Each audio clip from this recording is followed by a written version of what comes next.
विज्ञान का क्लास 4 का लेसन नंबर 17 जिसका नाम है हमारी शासन व्यवस्था। तो आइएगा प्यारे बच्चों शुरू करते हैं। हमारा देश 29 राज्यों तथा 6 केंद्र शासित प्रदेशों तथा एक राष्ट्रीय राजधानी क्षेत्र से मिलकर बना है। तो प्यारे बच्चों हमारे देश में कुल कितने राज्य हैं? 29 राज्य है और 6 केंद्र शासित प्रदेश जिसमें एक हमारा साथ में राष्ट्रीय राजधानी क्षेत्र भी, जो कि इन सभी से मिलकर ही हमारा देश बना है, अतः इसे संघ कहते हैं। इन सभी को मिलाकर क्या कहते हैं? संघ। हमारे देश में संघीय व्यवस्था स्थापित है। इस व्यवस्था में सरकार 2 स्तरों पर स्थापित की जाती है, पहला संघ स्तर पर और दूसरा राज्य स्तर पर। तो संघ स्तर पर चलने वाली सरकार को संघीय सरकार या केंद्रीय सरकार कहते हैं। जो राज्य स्तर पर चलने वाली सरकार है उसको राज्य सरकार कहते हैं। तो इस प्रकार से प्यारे बच्चों हमारे देश की व्यवस्था 2 संघों पर अर्थात 2 स्तरों पर स्थापित है। पहली संघीय सरकार या केंद्रीय सरकार और दूसरी राज्य सरकार। संविधान में संघ सरकार तथा राज्य सरकार के अधिकार क्षेत्रों को स्पष्ट उल्लेख किया गया है। संघ सूची में 97 विषय हैं। कुल कितने विषय हैं संघ सूची में? 97। इन विषयों पर केवल संघ सरकार ही कानून बना सकती है। जरूरत पड़ने पर केंद्रीय सरकार राज्य सूची में दिए गए विषयों में राज्य सरकार की मदद कर सकती है। आइए अब केंद्रीय सरकार तथा राज्य सरकार के गठन के बारे में तथा उनके कार्यों के बारे में जानकारी प्राप्त करें। केंद्रीय सरकार के 3 प्रमुख कार्य हैं, जिसमें पहला है कानून बनाना, दूसरा शासन चलाना और तीसरा न्याय करना। ये किसके प्रमुख कार्य हैं प्यारे बच्चों? केंद्रीय सरकार के। देश के लिए कानून बनाने वाले अंग को संसद कहते हैं। क्या कहते हैं? जो कानून बनाने वाला अंग है उसे क्या कहते हैं प्यारे बच्चों? संसद, जिसके 3 अंग होते हैं, जिसमें पहला है राष्ट्रपति, दूसरा लोकसभा और तीसरा राज्यसभा। तो आइएगा इनके बारे में एक एक करके हम पढ़ेंगे प्यारे बच्चों। पहले देखते हैं लोकसभा। लोकसभा के सदस्यों का चुनाव भारत के वे सभी नागरिक मिलकर करते हैं जिनकी आयु 18 वर्ष या इससे अधिक होती है। 25 वर्ष या इससे अधिक आयु के स्त्री पुरुष चुनाव के लिए उम्मीदवार हो सकते हैं, अर्थात जो 25 वर्ष से ऊपर की आयु के महिला या पुरुष हैं प्यारे बच्चों वो भी चुनाव में हिस्सा ले सकते हैं, अर्थात उम्मीदवार के रूप में खड़े हो सकते हैं। जिस उम्मीदवार को सबसे अधिक वोट मिलते हैं वह चुनाव जीत जाता है। इस प्रकार वह लोकसभा का सदस्य बन जाता है। जब वो सबसे अधिक ज्यादा वोट पा लेता है प्यारे बच्चों तो लोकसभा का सदस्य बन जाता है। ये सदस्य 5 वर्ष के लिए चुने जाते हैं। कभी कभी किसी कारणवश यह अवधि कम भी हो जाती है। इसी प्रकार लोकसभा का गठन होता है।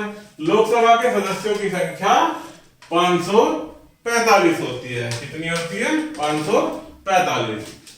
आगे देखते हैं राज्यसभा के बारे में। राज्यसभा भारत संघ में सम्मिलित राज्यों का प्रतिनिधित्व होता है। राज्यों की विधानसभाओं के सदस्य राज्यसभा के सदस्यों को ही चुनता है। जो राज्य के विधानसभा के सदस्य होते हैं प्यारे बच्चों वही राज्यसभा के सदस्यों को चुनते हैं। इसके सदस्यों का कार्यकाल 6 वर्ष होता है। हमने पढ़ा था अभी प्यारे बच्चों कि लोकसभा के सदस्यों का कार्यकाल कितना होता है? 5 वर्ष और राज्यसभा के सदस्यों का कार्यकाल 6 वर्ष होता है। 1/3 सदस्य 2 वर्ष के बाद अवकाश ग्रहण कर लेते हैं। इनके स्थान पर नए सदस्य चुन लिए जाते हैं। सरकार का यह स्थायी अंग है, इसे कभी भंग नहीं किया जा सकता है। इसके सदस्यों की संख्या 250 है। इनमें से 12 सदस्य राष्ट्रपति मनोनीत करता है, अर्थात इन 250 में से जो 250 सदस्य होते हैं इनमें से 12 सदस्य कौन चुनता है? राष्ट्रपति। तो आइए प्यारे बच्चों आगे राष्ट्रपति के बारे में पढ़ते हैं। राष्ट्रपति देश का प्रमुख होता है। राष्ट्रपति का चुनाव लोकसभा, राज्यसभा व राज्यों की विधानसभाओं के चुने हुए सदस्य करते हैं। राष्ट्रपति का कार्यकाल 5 वर्ष का होता है, अर्थात 5 वर्ष के पश्चात पुनः चुनाव किए जाते हैं और पुनः राष्ट्रपति का चुनाव होता है। इसके आगे देखते हैं प्यारे बच्चों, प्रतिनिधि व मंत्रिमंडल।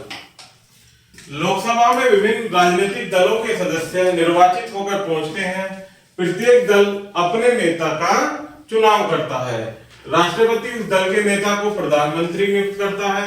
जिस दल का लोकसभा में बहुमत होता है, अर्थात लोकसभा में जिस दल का बहुमत अर्थात अत्यधिक सर्वाधिक मत होता है।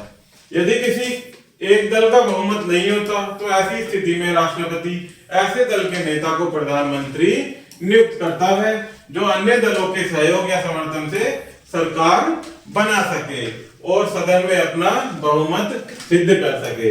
प्रधानमंत्री की सलाह से राष्ट्रपति द्वारा अन्य मंत्रियों की नियुक्ति की जाती है। प्रधानमंत्री अपनी पार्टी या दल से चुने हुए सांसदों में कुछ को मंत्री बनाता है। राष्ट्रपति प्रधानमंत्री व मंत्रियों से मिलकर मंत्रिमंडल बनता है। इनसे मिलकर राष्ट्रपति, प्रधानमंत्री और जो वहां के मंत्री हैं, इन्हें सबको मिलाकर क्या बनता है प्यारे बच्चों, एक मंत्रिमंडल बनता है। मंत्रिमंडल नीतियों का निर्धारण करता है और देश का शासन चलाता है। ये मंत्री संसद के सदस्य होते हैं और संसद के प्रति उत्तरदायी होते हैं, अर्थात जवाबदेही होते हैं। आगे देखते हैं प्यारे बच्चों, मुख्य न्यायपालिका या उच्चतम न्यायालय के बारे में हम पढ़ेंगे। जो हमारी मुख्य न्यायपालिका है और जो उच्चतम न्यायालय है। सरकार का दूसरा महत्वपूर्ण कार्य न्याय दिलाना है। नागरिकों को न्याय देने के लिए देश में कई न्यायालय हैं। भारत का सबसे बड़ा न्यायालय उच्चतम न्यायालय कहलाता है। जो सबसे बड़ा न्यायालय है प्यारे बच्चों, उसे क्या कहते हैं, उच्चतम न्यायालय यानी हाई कोर्ट। यह नई दिल्ली में स्थित है। जो हमारे देश का सबसे बड़ा न्यायालय है, कहां पर है प्यारे बच्चों, नई दिल्ली में। इसके सबसे बड़े न्यायाधीश को मुख्य न्यायाधीश कहते हैं, अर्थात हाई कोर्ट यानी उच्चतम न्यायालय के जज, जिन्हें क्या कहते हैं, मुख्य न्यायाधीश, जिनकी नियुक्ति राष्ट्रपति द्वारा की जाती है। उसी की सलाह से राष्ट्रपति अन्य न्यायाधीशों की नियुक्ति करता है। उच्चतम न्यायालय हमारे अधिकारों की रक्षा करता है। यह अपने कार्य में स्वतंत्र है, अर्थात अपने कार्यों को नीतिगत तरीकों से करने में स्वतंत्र है। राजधानी नई दिल्ली भारत की राजधानी है। राष्ट्रपति भवन, संसद भवन, उच्चतम न्यायालय हमारे देश की राजधानी में ही स्थित है। यही केंद्रीय सरकार के कार्यालय भी हैं। आगे देखते हैं प्यारे बच्चों, राज्य सरकार के बारे में। भारत जैसे विशाल देश की देखभाल अकेले संघीय सरकार नहीं कर सकती है, क्योंकि हमारा देश बहुत ही बड़ा है प्यारे बच्चों। इसीलिए इन्हें विभिन्न राज्यों में बांटा गया है और इसीलिए सरकार की दो भागों में बांटा गया है, राज्य सरकार और दूसरा केंद्रीय सरकार, जिसमें सभी 29 राज्यों को अपनी अपनी सरकारें हैं, जिन्हें राज्य सरकार कहते हैं। राज्य सरकार अपने राज्य में शिक्षा, पुलिस, कृषि, वन, सिंचाई और स्वास्थ्य जैसे कार्यों की देखभाल करती है।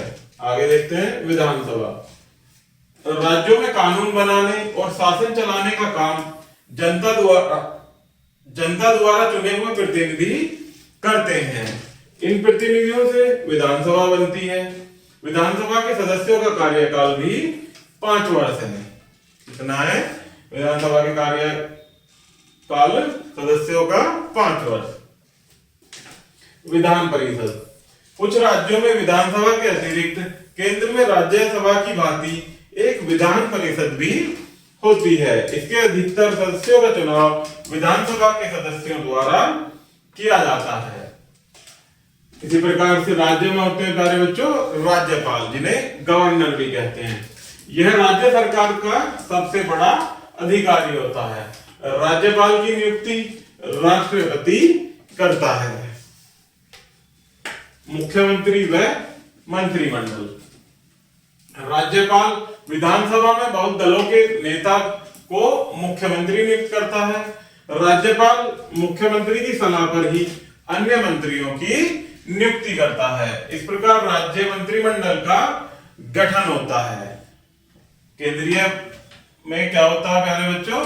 केंद्रीय मंत्रिमंडल और राज्य में राज्य मंत्रिमंडल। आगे देखते हैं उच्च न्यायालय। राज्यों में जनता को न्याय देने के लिए विभिन्न न्यायालय होते हैं। राज्य का सबसे बड़ा न्यायालय उच्च न्यायालय कहलाता है और केंद्र का सबसे बड़ा उच्च न्यायालय उच्चतम न्यायालय कहलाता है। उच्च न्यायालय के न्यायाधीशों की नियुक्ति राष्ट्रपति राज्यपाल की सलाह से करता है।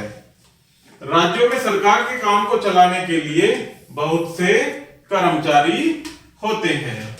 तो प्यारे बच्चों, इस प्रकार से इसमें आगे कुछ मुख्य बिंदु दिए गए हैं जिनको आप याद रखेंगे और अभी हम साथ मिलकर पढ़ेंगे। तो इसमें पहला है हमारे देश का शासन प्रबंध संघ स्तर व राज्य स्तर पर होता है।